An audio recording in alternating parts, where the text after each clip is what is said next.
In section 3.1.2, we have the excellent opportunity to apply our algebraic skills to simplifying trigonometric expressions.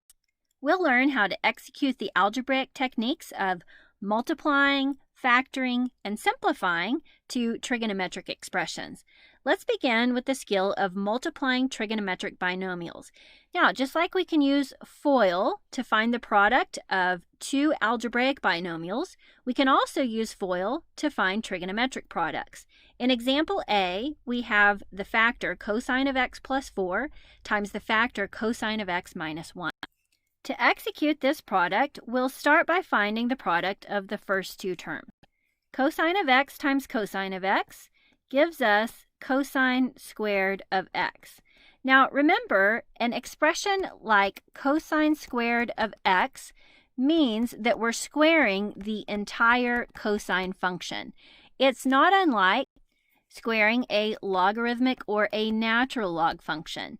If we want to square natural log of x, we can write the exponent in between the function name and the argument. Now, let's continue with our FOIL process. We found the product of the first two terms. Then we can find the product of the outside terms. Negative 1 times cosine of x gives us negative cosine of x.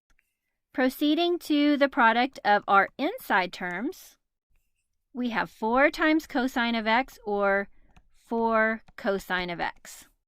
And we can finish with the product of our last terms, which in this case is negative 4.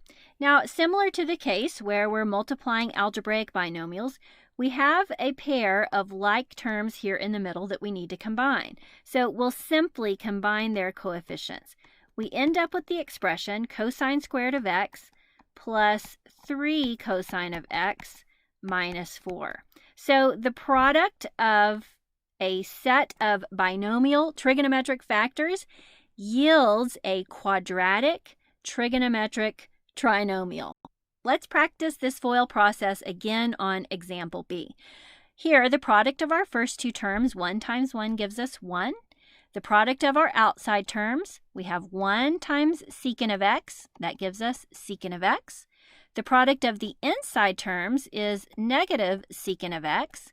And the product of the last terms, we have negative secant of x times secant of x, which we could express as secant squared of x. In this case, the two middle terms cancel, and we are left with this expression 1 minus secant squared of x. Now, be sensitive to the combination of a squared trigonometric function and the number 1. It should always cause you to consider your Pythagorean identities. Notice on our second Pythagorean identity here, if we made the left side look like the expression that we obtained in example B, that is, we subtract secant of x squared from both sides, and we subtract tangent squared of x from both sides, we could see that rearranging our basic Pythagorean identity would give us an equivalent identity. That is, the 1 minus secant squared of x that we obtained in our algebraic simplification here can equivalently be replaced by negative tangent squared of x. So I'm replacing one expression with an equivalent expression. Now, how do I know which one is simpler? Well, consider the fact that the second to last line here has two terms. We were able to condense that into a single term here. So really, negative tangent squared of x is the simplest expression of the original product we were attempting to find. Moving on to example C, we have a binomial squared. Now, just like it is tempting in algebra to distribute that outside exponent across the sum, I'm going to avoid that temptation by actually recording this binomial twice. When I look at the binomial written down twice, it triggers my mind to think about the FOIL process. So applying FOIL, the product of our first two terms is 4 sine squared of x. The outside product is 2 sine of x, and the inside product is the same, 2 sine of x. and the product of our last two terms is 1. Like we had on example A, we have a pair of like terms that need to be combined here in order to simplify. So we can write this as 4 sine squared of x plus 4 sine of x equals, plus 1. So in these 3 examples, we were practicing applying the FOIL process to trigonometric binomials. Algebraically speaking, the opposite of the FOIL process is factoring. So just as we can apply FOIL to trigonometric binomials, we can also factor trigonometric expressions. Let's practice this on example 2. We want to factor each expression completely. Now, the key to factoring trigonometric expressions is recognizing the overall pattern. So on example A, we want to factor cosine squared of x minus sine squared of x. This is very similar to the pattern represented by a squared minus b squared. That's clearly the difference of 2 squares, and that can be factored as a plus b times a minus b. Applying this pattern with the details of the given problem, we can factor this as the first term cosine of x, the square root of the first term, plus the square root of the second term, sine of x, times the difference of those same 2 terms, cosine of x minus sine of x.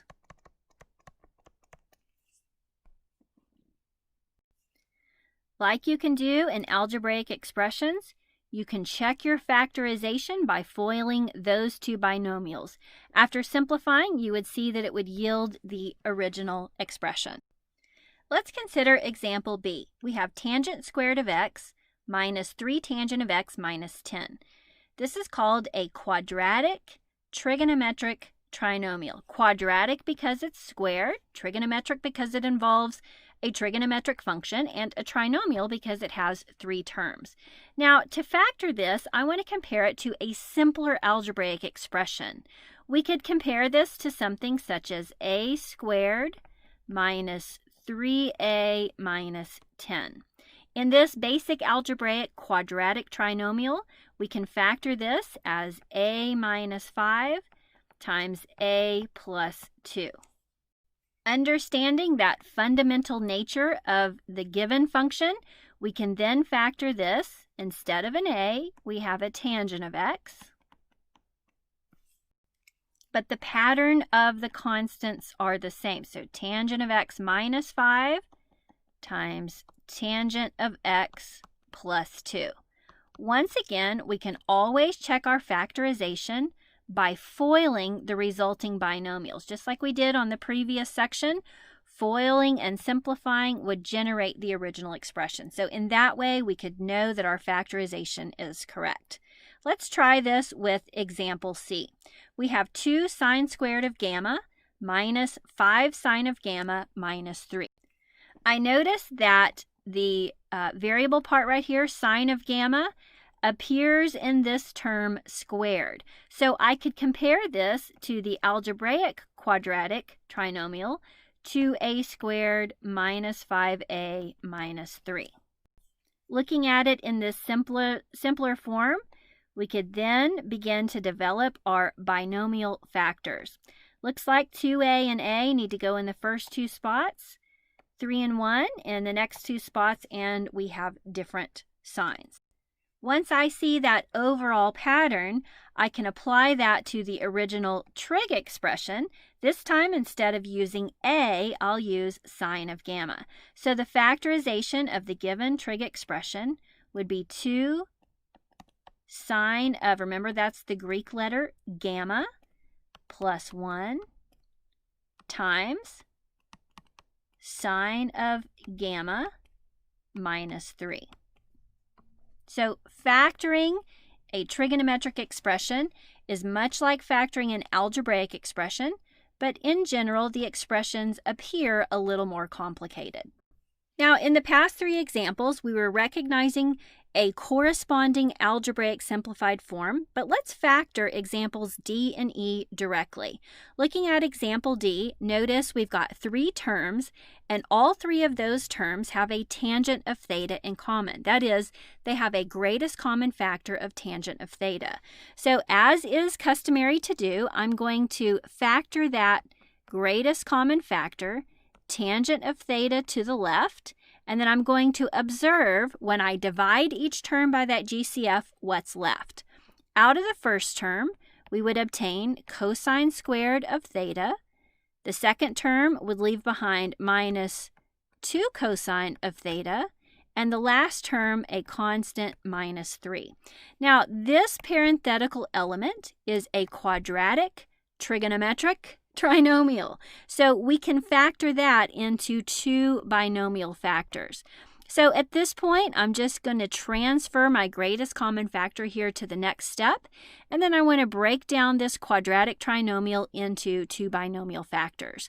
So in my first binomial factor, I'm going to need a cosine of theta in the first term, and I'll also need a cosine of theta in the first spot for my second binomial factor. The only two factors of our constant there are 1 and 3, or 3 and 1 in any order. The 1 needs to be positive, the 3 needs to be negative in order to have a net difference or a net middle term of negative 2 cosine theta. So we not only took out a greatest common factor on this one, but we also directly factored that quadratic trigonometric expression. Again, as you're learning this, you can always rewrite it in a simpler form as you recognize the pattern of the factorization and then transfer it back to trigonometric form. Let's try factoring example E directly. We have 4 secant to the 4th of alpha minus 4 secant squared of alpha plus 1. Though this is not technically quadratic, it is in quadratic form. Remember, to be called quadratic, it has to be degree 2. This one is degree 4. But I notice that the square of this middle term gives me the variable part of my first term. Therefore, it is in quadratic form. This also happens to be a perfect square trinomial. So the factorization here, we're going to break this down as 2 secant squared of alpha minus 1 times an identical factor, 2 secant squared of alpha minus 1. If you didn't recognize that that was a perfect square trinomial, you could also conclude that with trial and error. Now, we also have the option of condensing this into the square of a binomial factor in order to express the result as efficiently as possible. So just like we can FOIL quadratic or trigonometric expressions, we can also factor quadratic trigonometric expressions. And a lot of the algebraic techniques that we use to simplify algebraic expressions, we will also apply to simplifying trigonometric expressions. However, we have to be able to recognize trigonometric identities in order to simplify some expressions. So here on part C, we're going to practice simplifying trigonometric expressions with the 11 identities that we discussed at the beginning of this section. So example 3, we want to write each expression in terms of sines and or cosines in order to simplify. So we begin with the expression cotangent of x divided by cosecant of x, and our goal is to simplify this fraction. At this point, it looks like a perfectly simple fraction until we recognize that it's actually a complex fraction. Cotangent, recall, is equivalent to cosine of x over sine of x. So I have a fraction in the numerator.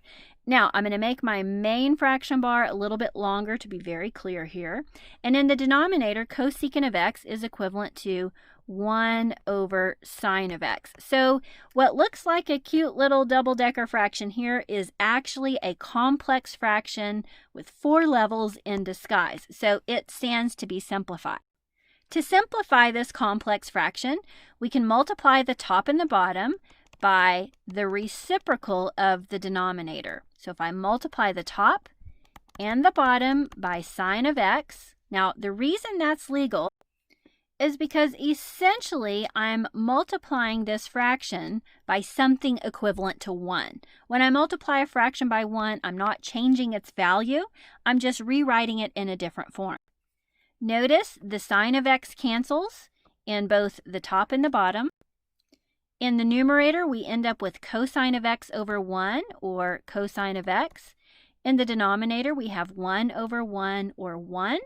So we can simplify that to cosine of x.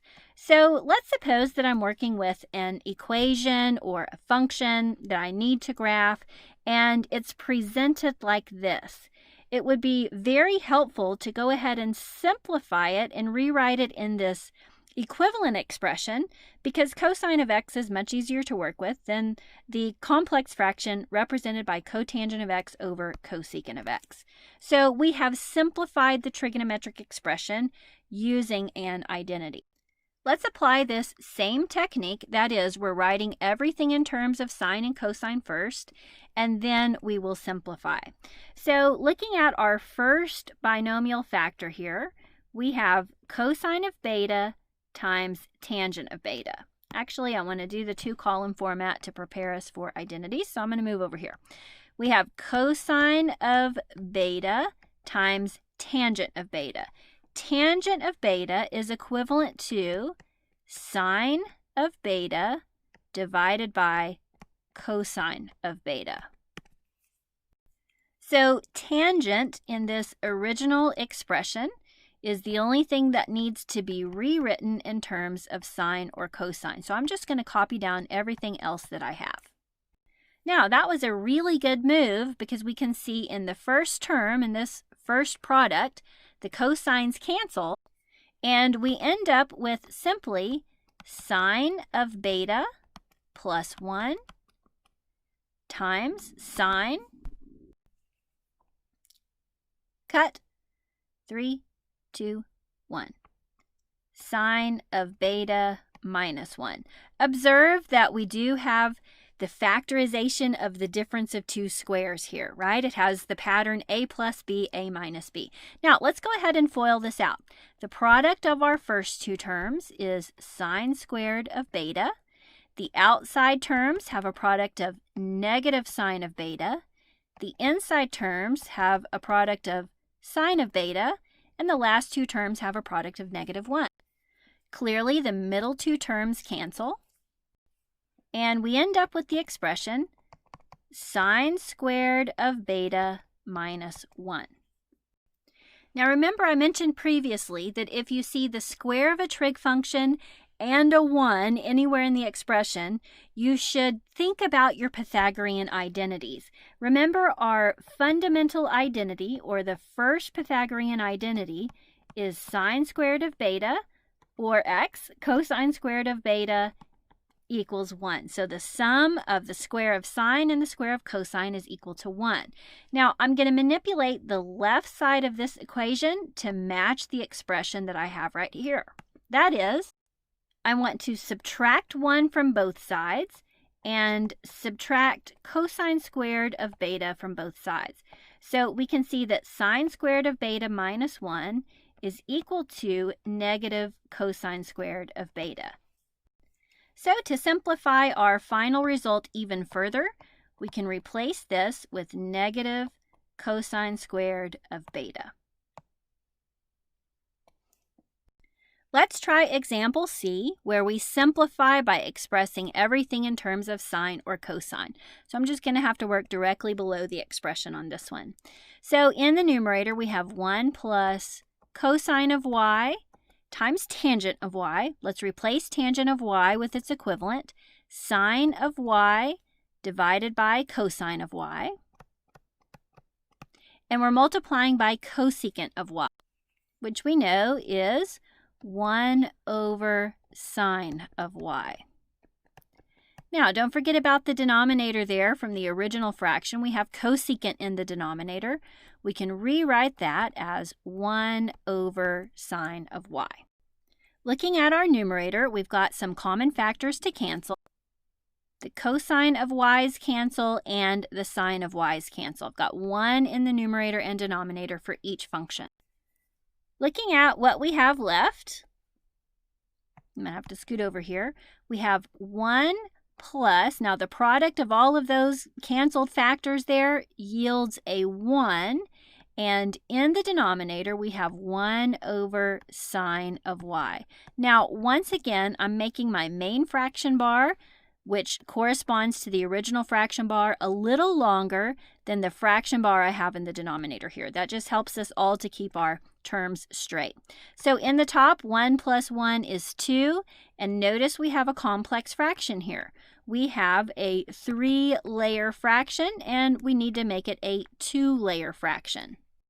So as we did on example A, we can multiply the top and bottom of this fraction by the reciprocal of the denominator. This cancels the sine of y in the denominator, and we end up with the expression multiplying straight across the top, sine of y, 2 sine of y, and in the denominator we can see the remaining product is 1, and of course we'd want to simplify that to 2 sine of y. Now, I hope you noticed that simplifications such as these in example 3 are impossible if I'm not familiar with the basic trigonometric identities. So it is definitely worth your investment of time and energy in memorizing those trigonometric identities so that you'll recognize them in situations such as these.